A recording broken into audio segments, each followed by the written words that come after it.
Marcelo Gustavo Ruibal es abogado por la Facultad de Derecho y Ciencias Sociales de la Universidad Nacional de Buenos Aires, investigador histórico, es miembro del Instituto de Estudios Históricos de Salta, San Felipe y Santiago, también es miembro del Instituto Güemesiano, miembro de la Comisión Guardia Bajo las Estrellas, es socio cooperador de la agrupación tradicionalista salteña Gauchos de Güemes. Con ustedes, nuestro primer conferencista, doctor Marcelo Gustavo Ruibal. Bienvenidos a esta disertación en el marco del bicentenario del fallecimiento del general Martín Miguel de Güemes, organizada por la UCASAL y el Instituto San Felipe y Santiago.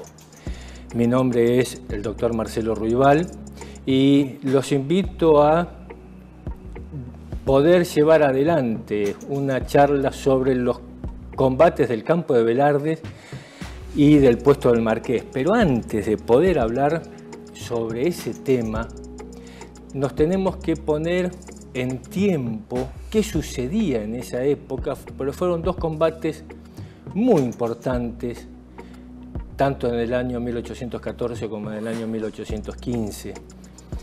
Y quienes estuvieron en ese tema, que fue el general San Martín, el general Belgrano y el general don Martín Miguel de Güemes.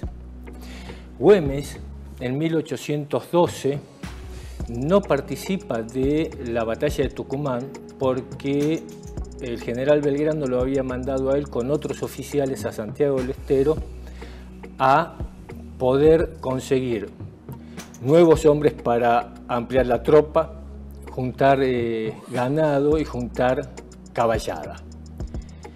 Y fines de 1812, en noviembre de 1812, Belgrano le da la orden a Güemes de que se trasladara hacia Buenos Aires para llevar unos prisioneros.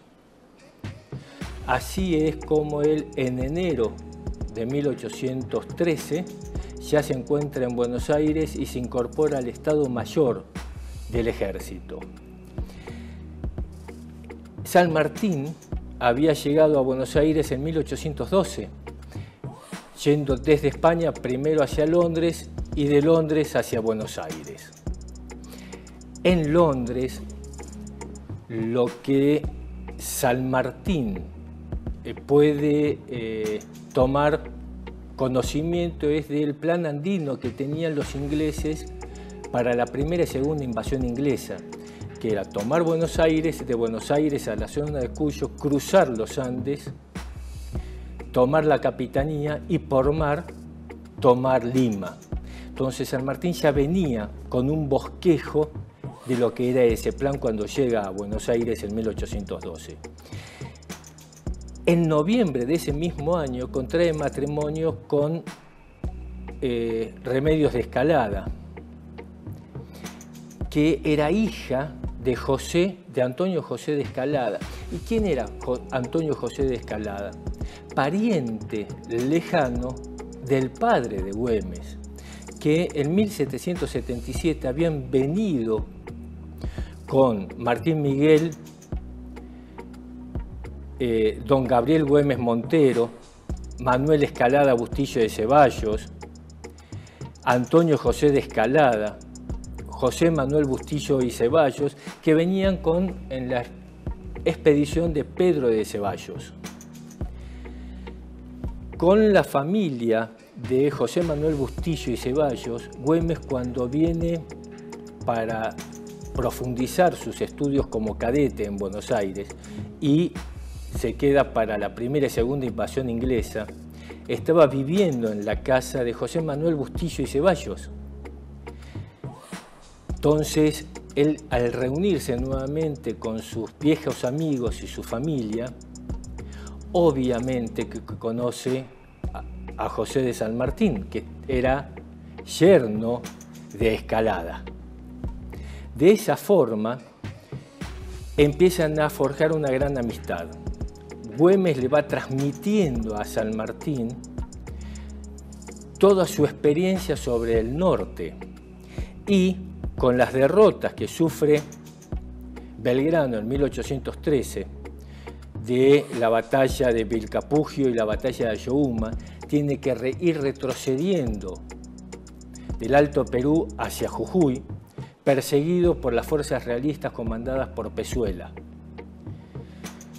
Tiene que dejar Jujuy, tiene que dejar Salta,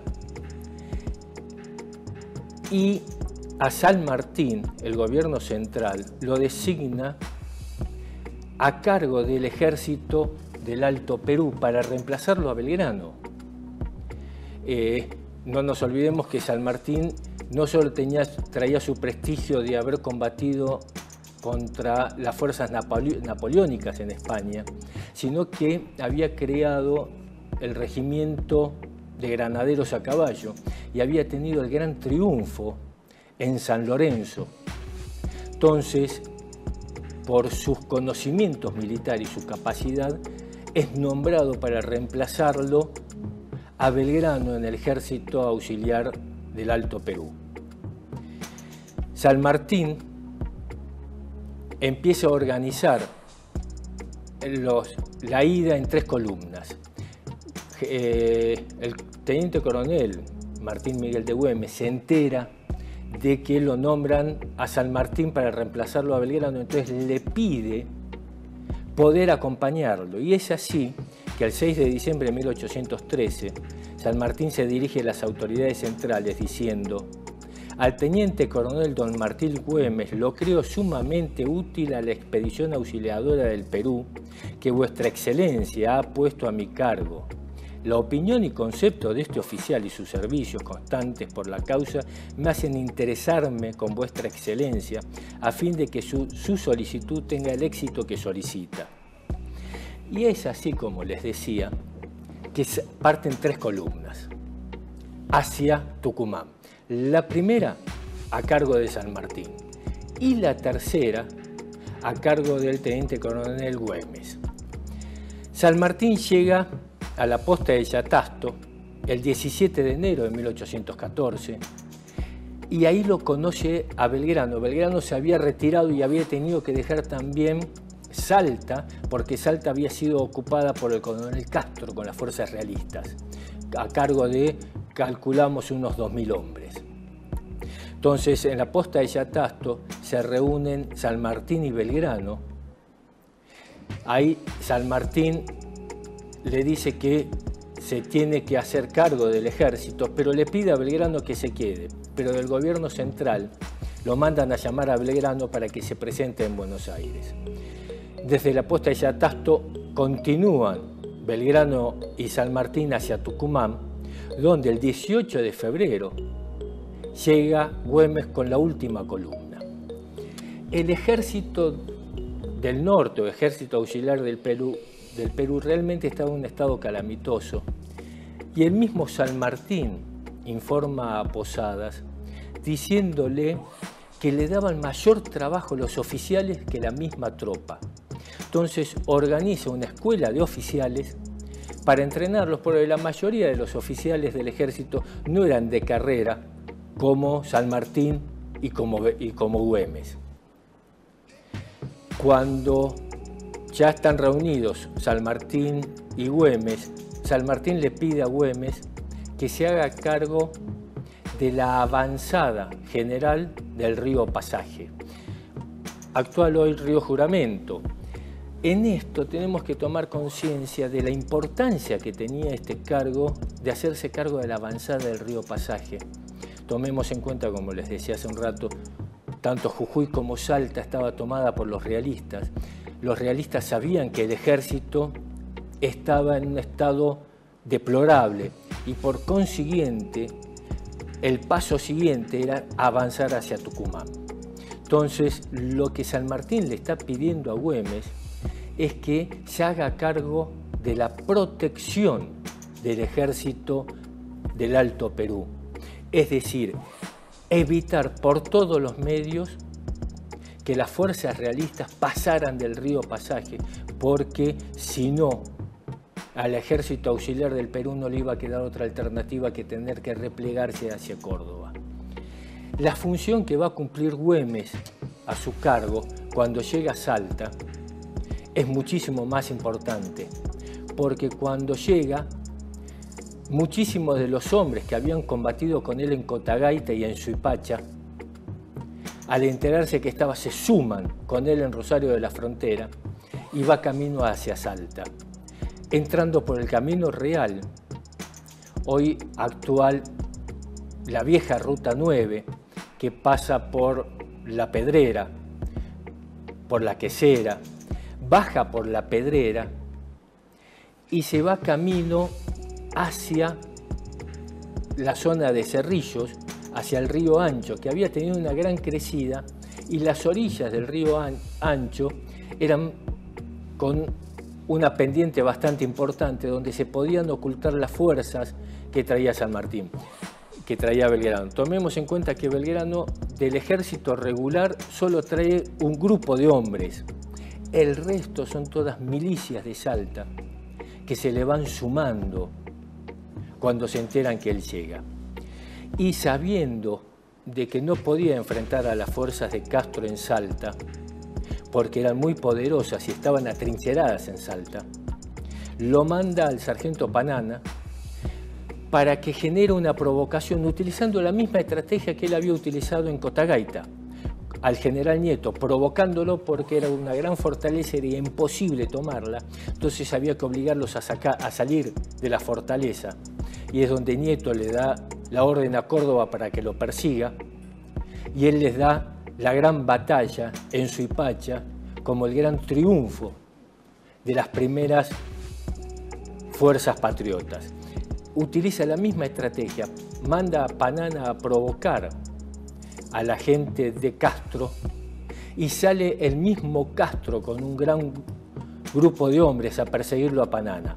Panana empieza a escaparse hacia la zona del río Ancho, pero a mitad de camino Castro se detiene y lo obliga a Güemes, que ahí toma conciencia de que Castro no va a seguir persiguiéndolo a Panana. Entonces Güemes sale al encuentro de Castro y es así que se da el combate en el campo de Velarde, que está a mitad de camino entre Salta y el río Ancho. Este gran triunfo, el 29 de marzo de 1814, que derrota a las fuerzas de Castro, y en el mismo parte que Güemes le manda a San Martín diciendo se nos fue de las manos el famoso Castro, se le fue de las manos al capitán Gorriti, porque casi lo toman prisionero. En el campo quedaron muchos muertos y heridos, y Castro se fue y se acogió en el interior de la ciudad de Salta, donde estaba fortificada. De esa forma, Güemes, a partir de ese momento, del 29 de marzo de 1814, empieza a sitiar la ciudad de Salta. Y como les decía, no solo cumple con el hecho de evitar que el ejército realista pudiera pasar del río Pasaje y así poner en peligro al ejército auxiliar del Perú, sino que con el sitio que le hace a las fuerzas realistas en Salta, impidiéndole que pudieran salir a buscar cualquier tipo de alimentos, pudieran sacar a pastar a sus caballos, es que inician la retirada hacia Jujuy, siendo perseguidos por las fuerzas al mando de Güemes. Llegan a Jujuy, sitian también Jujuy y obligan al general Pezuela con el coronel Castro también a iniciar la retirada hacia Humahuaca, siendo perseguidos por las fuerzas de Güemes. Esto hace que quede liberada nuevamente el territorio salto-jujeño y el primer y gran triunfo de las fuerzas comandadas en un intento de invasión al territorio de las Provincias Unidas del Río de la Plata. San Martín, por problemas de salud, pide licencia y se va hacia Córdoba. Estando en Córdoba, le pide al secretario general, al secretario supremo, a Posadas, que se lo nombre gobernador de Cuyo. Posadas le ofrece la gobernación de Córdoba porque era mucho más importante, porque la de Cuyo hacía muy poco que se había creado. De esta forma, San Martín rechaza la gobernación de Córdoba y dice que no, que él prefiere la de Cuyo. No es un capricho lo de San Martín, sino que, como les decía al principio, San Martín ya estaba trayendo en todo lo que era el plan andino, el plan de cruzar los Andes. Entonces él tenía que conformar un ejército en Cuyo y lo reemplaza como comandante general del Ejército Auxiliar del Perú el general José Rondó, que ante los grandes triunfos de Güemes lo nombra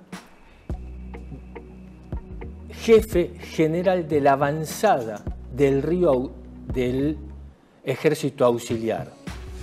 Rondó va hacia Tucumán, después hacia Jujuy, porque como les había dicho, ya había sido liberada toda la zona por Güemes. Güemes está en la zona de Humahuaca, al cargo de toda la avanzada. Y en Salta se encontraba el coronel Martín Rodríguez, que menospreciaba muchísimo a los miembros de las milicias, porque decían que no eran parte del ejército regular, y los empieza a maltratar.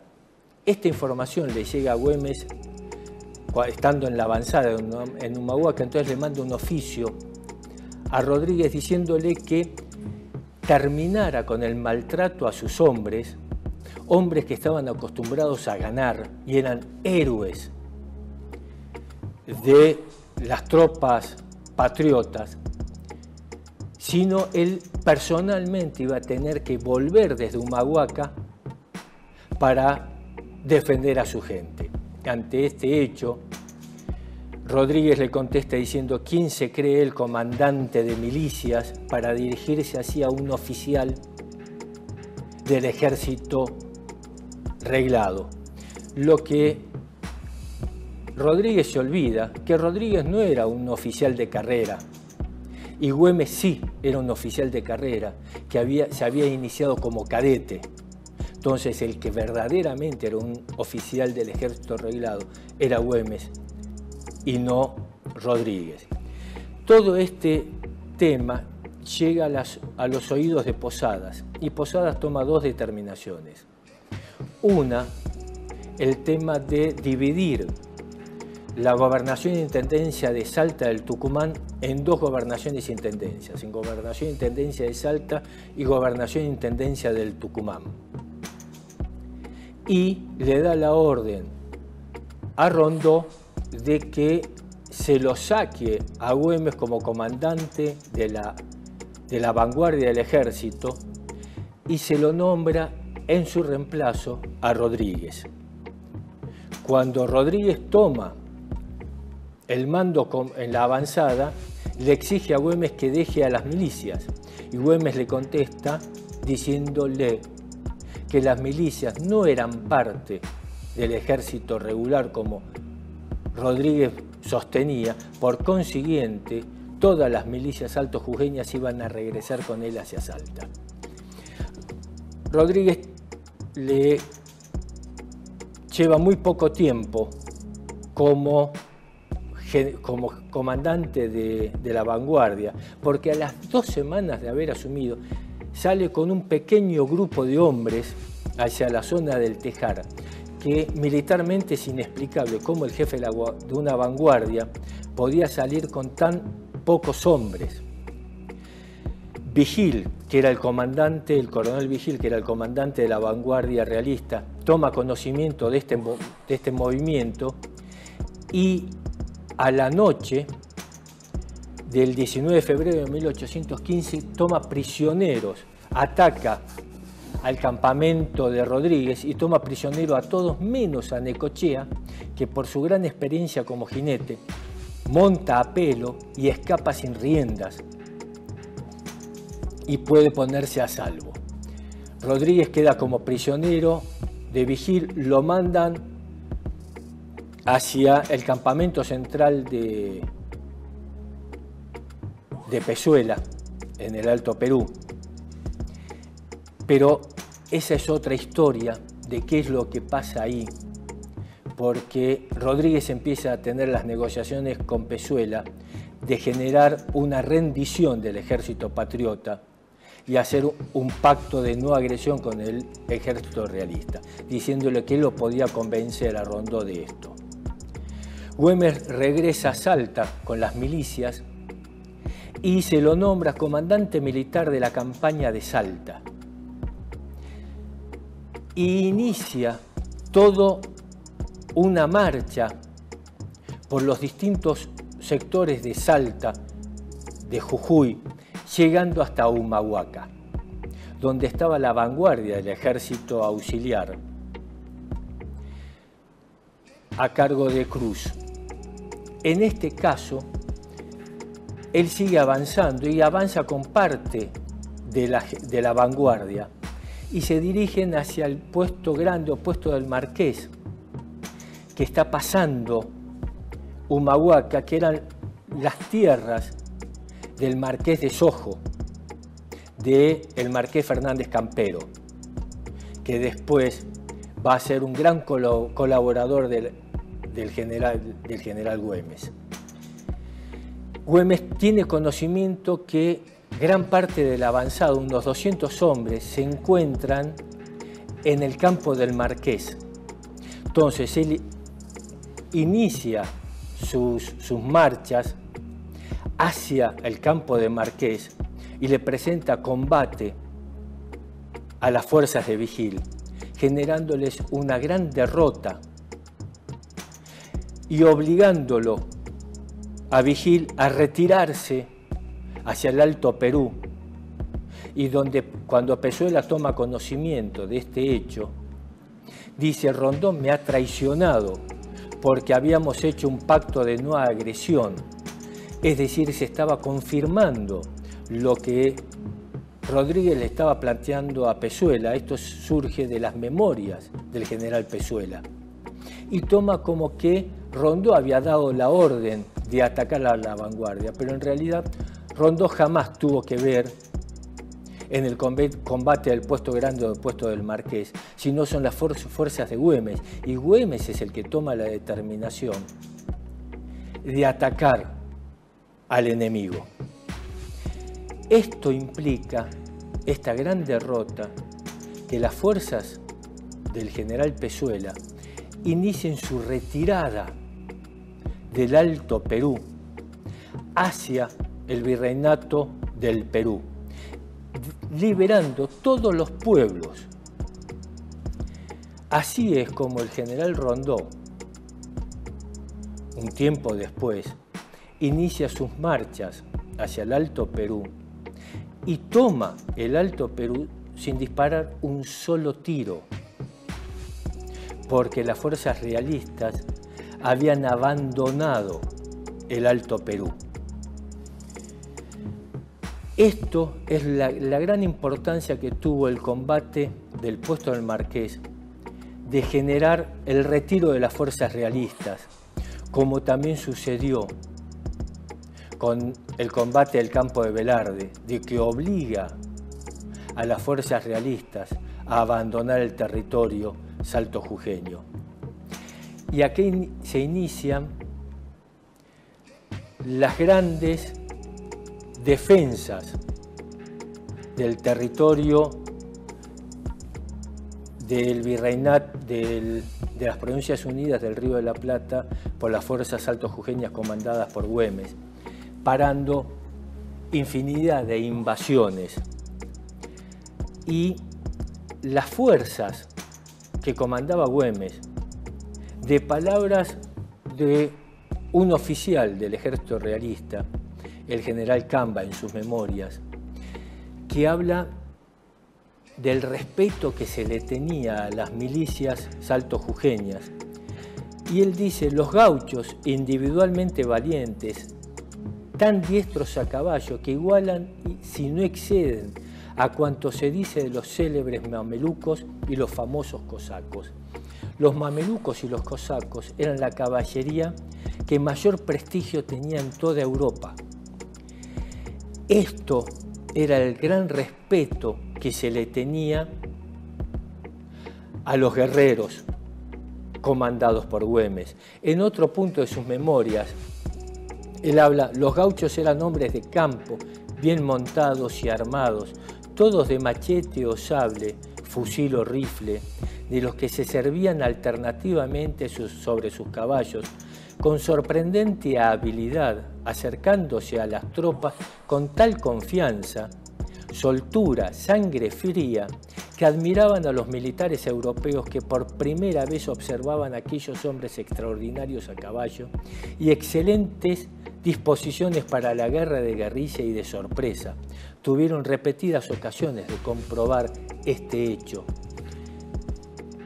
Esto muestra el gran entrenamiento que tenían las fuerzas saltojujeñas comandadas por Güemes, donde desde 1810 hasta 1821 y por sobre todo desde 1814 hasta 1821 mantuvieron viva la independencia de toda América Latina, porque desde 1814 hasta 1817-18